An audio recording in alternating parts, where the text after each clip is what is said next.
Anybody who has heard the theories surrounding Johnny Gosch's disappearance on September the 5th, 1982, knows they are difficult to accept.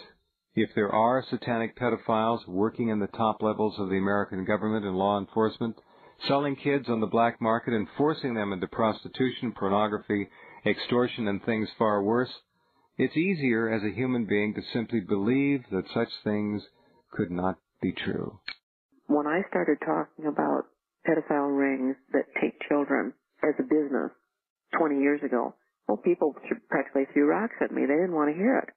And then there was one phone call that came from a phone booth in Utah, and it was Johnny's voice on the phone, crying and begging for help. And then the man came on the phone and said, "You're never going to get your boy back," and hung up on us. And one of the laws that I did get passed was what was called the Johnny Gosch Bill, and that forced the police department to start an active investigation immediately. Unfortunately, with Johnny's kidnapping, the problem we had was that the police wanted to label it a runaway for the first few weeks. Even though we had witnesses, there was foul play, they wanted to call it a runaway. One group of searchers came back to my house and said, they were very angry, and they said, "Well, I thought that you wanted help with the search." And I said, "Well, we do." And the one man that was kind of the spokesman for the group, he said, the police chief came out to the state park while we were searching, and he got up on the picnic table and used a bullhorn and yelled at the crowd and said, "Stop searching, everybody go home, this kid's nothing but a damn runaway." Another moron. And that was the police chief. When they came back and told me that, I knew we had trouble. Yeah. I thought he's either inexperienced with kidnappings or there's something worse going on. Yep. And it took years to finally find out what it was. At what point did you decide that a pedophile ring was likely involved with this? We lived very close to Omaha, Nebraska. Uh-huh. And within a couple of weeks after Johnny was taken, there was 2 other girls taken from Des Moines. And a small article appeared in the paper. The men were caught, the girls were freed, and they were brought back home. But the article said that they were sold for prostitution. So I cut that article out, and I went running up to the police department, to the same police chief, and I said, "Would you call the Omaha police chief? That's only 2 hours away. Chances are these might be the same men that were involved in Johnny's case." Well, of course. Check any similarity out. Sure. The police chief looked at me and he said, "No, I don't have a feel for that, so I'm not going to call them." And he didn't. So I went to the FBI office and asked them to get involved with this.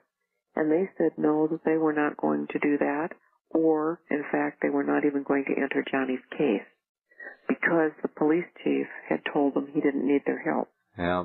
Again, the common denominator was the police chief each time. After I was turned down by the FBI, I called all the TV stations and I did a press conference. And the very next day, I received a death threat. And the man called me up. He said, "Stop making waves or you're going to die." They weren't using your son anymore. They were now threatening you. That's right. So then I sat down and I thought very carefully, now what have I done that would have caused such a reaction? Mm-hmm. And the only thing I did was demand that an investigation begin in Omaha. And many years later, we found out what the Omaha connection was. Yeah, and I was knocking on the back door of that and didn't even know it. Yeah. And that's when I really realized that there was something big. And that was only 2 weeks after the kidnapping. We hired private investigators because we were not getting the help from the police. Not till 1988, the end of 1988, we hired private investigators because we were not getting the help from the police. Mm-hmm. And it was not till 1988, the end of 1988, when our big break came. In Omaha, Nebraska, there was a huge scandal involving the Franklin Credit Union. And the manager there was named Larry King. And it's not to be confused with Larry King on television. It's a different guy. Right. They were laundering money, and he was also involved in running a prostitution and pornography ring, literally, using young children to satisfy rich pedophiles that would pay him money. They were taking kids from Boys Town, which is very famous.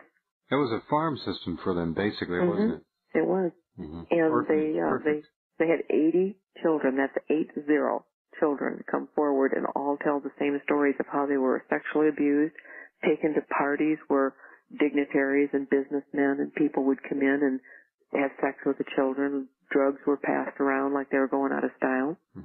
All but 2 children recanted their story. The families were threatened and the kids got scared and they all took back their stories. Sure. Except 2.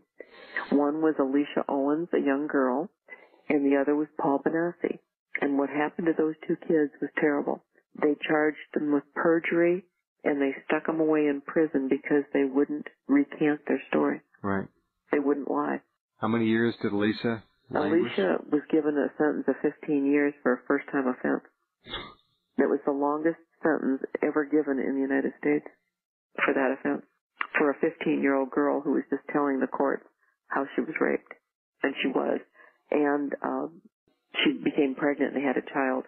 And Paul Benassi, when he came forward, he was in prison. He told his attorney, John DeCamp, who was a former senator, right, that he also helped kidnap Johnny Gosch. Well, that was major. That was major. The whole Franklin thing was under investigation. The Nebraska State Legislature had brought in Ted Gunderson, former FBI, and they hired Gary Caradori, who was a private investigator. And they investigated all of these people. And Gary Caradori told his wife the night before he made a trip to Chicago to meet with somebody that was going to provide more evidence, that he finally found out what happened to Johnny Gosch, and that when he returned from that trip, he was going to call Johnny's parents. Well, Gary went to Chicago, took his 8-year-old son with him, and they went to a ball game. And then while he was in Chicago, the fellow that he was supposed to meet was supposed to come to the ballpark because they knew they were being probably watched, and they were just being extremely careful. On the return flight, Gary's plane blew up in flames. He was murdered.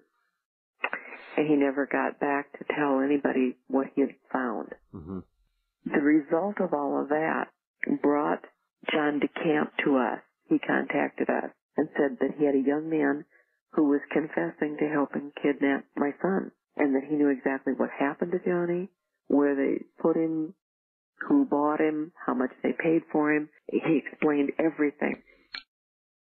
That was our big break. Many years later, Paul Benassi was allowed to sue Larry King. Yeah, he won $1 million in court. $1 million, and I was in the courtroom.